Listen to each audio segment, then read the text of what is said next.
All right, welcome back. It is a terrific Tuesday edition of Liquid Lunch on Biz TV. Listeners out there on Biz Talk Radio, greetings. It's terrific. Not so terrific for the markets today. Dow and NASDAQ both in the red with a little teetering just off a skosh. Nothing to be alarmed about right there. But if you're looking for something to be alarmed about, it's the leader of the free world not being able to climb a flight of stairs without falling over 3 times and falling on his face, ultimately. And I think there were all kinds of signs everywhere long before he fell down the stairs that this man is not of all his faculties. And neither am I, so I'm no one to judge. But when you have America's psychiatrist on your show frequently, you call on the best in the business. Dr. Carole Lieberman joins me right now. I feel like this is quite embarrassing, Doc. Yes, I have been trying to tell people since before the election that the emperor has no clothes. But obviously not enough people wanted to believe that, because really when they voted for him, they were just voting against Trump, and they would have voted for anybody against Trump, those people.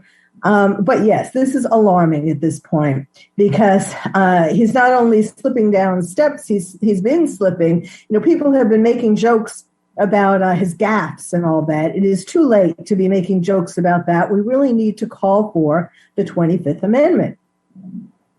No, they were throwing around 25th Amendment every other day when Trump was in office. We don't know if he has his faculties. He's out of his mind. He was sniffling. He looked down. He walked slowly down a ramp at West Point because there was no railing. The guy literally fell down. And, Doc, I'm a big boxing fan, right? And there's this term called a shot fighter. Like when a boxer's like just been punched in the head too many times, but his instincts are still to just stand up and keep punching, but really he's out on his feet, right? But there's this thing where, like, if they've been knocked out a certain way a couple times, if they just have to get hit on that spot, the lights go out. And that's like when they're shot. I feel like Joe Biden is a shot candidate. Reflexively, he's walking and doing what they tell him, but it's like an empty shell.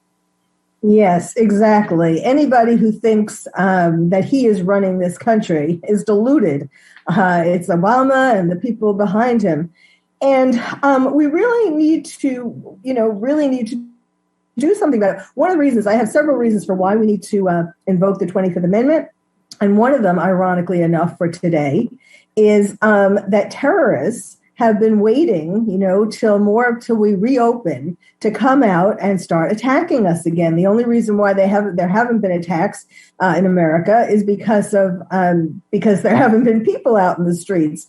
And so, of course, today with Colorado, we see the first example of this. Now, there's a question of whether, first of all, they took his Facebook page down, but he had quotes from the Prophet Muhammad. I'm not saying, I don't know yet whether he has ties to Al-Qaeda or ISIS or anything like that, but certainly from just the Facebook page alone, it seems like that could well be the part of, at least, his motivation for doing that. His brother is saying that he's mentally ill. Certainly that could be part of it too. But the point is that in regard to Biden, the point is that we need somebody as president who is going to be very aware of these things and going to be preparing America and not being asleep. And certainly Trump, that was one of the best things that he did in terms of protecting us from terrorism.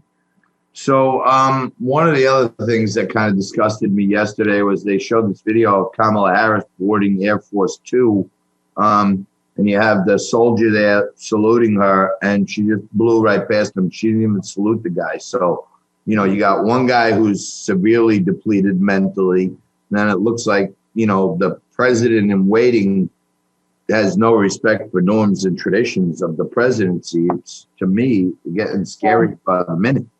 Yes. That is a big problem. That, let's just say we did invoke the 25th Amendment. It's going to be invoked at some point. It's just a matter of time.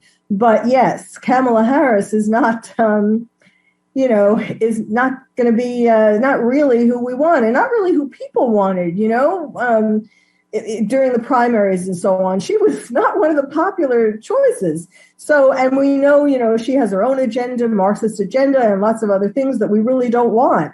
So it's not like it's going to be a lot better if she becomes president. Oh, no. Oh, no, no, no. It's going to be, if you ask me, it's going to be a lot worse.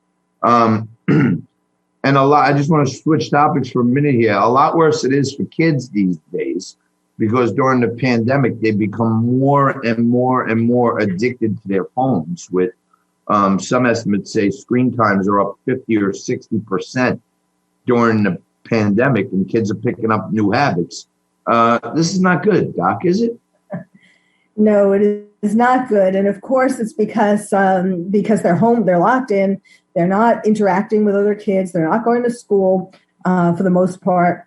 And there was an interesting study about that looked at what kids were looking at on their phones or on their computers while they were supposed to be looking at their lessons, at their teachers doing the Zoom classes.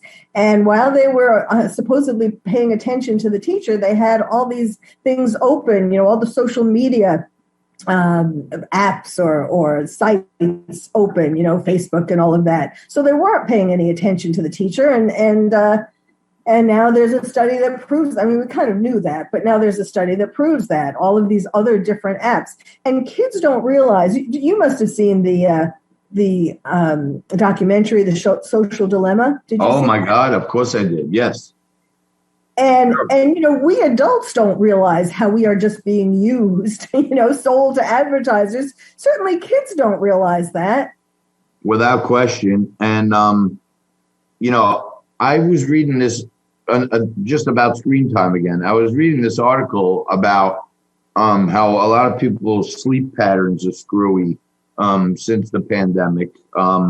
And because people like you're not going to work, so you're staying up later watching television, and you wake up in the middle of the night, you go back to sleep, and you oversleep, right? I was reading this thing that there's certainly some science out there that alleges if you look at your phone in the middle of the night, like if you keep it on your dresser, or you break your sleep or something, turn over and look at it, the light in the phone tricks your brain into thinking that it's seeing sunlight. Yes. And then your body thinks it's morning. And when you go back to sleep after looking at your phone, you never get back to REM. We got about a minute left. Is that possible? Yes, that is absolutely true. And, people are getting up in the middle of the night more than ever because all of these crazy things are happening in the world. And so they feel like they have to be on top of things all the time. And so that's why they're looking. The only thing that can kind of counteract that is if you read enough, doom scroll enough, even though that would keep you awake, your eyes get tired from the reading. So that to some degree counteracts it. Ah, okay. So if you're going to get up, don't just look at it. Read something. Maybe She is the best, and there's no debating that. Dr. Carole Lieberman is not just our own psychiatrist. She's America's psychiatrist. Thank you, Doc. Appreciate it, as always. Yeah.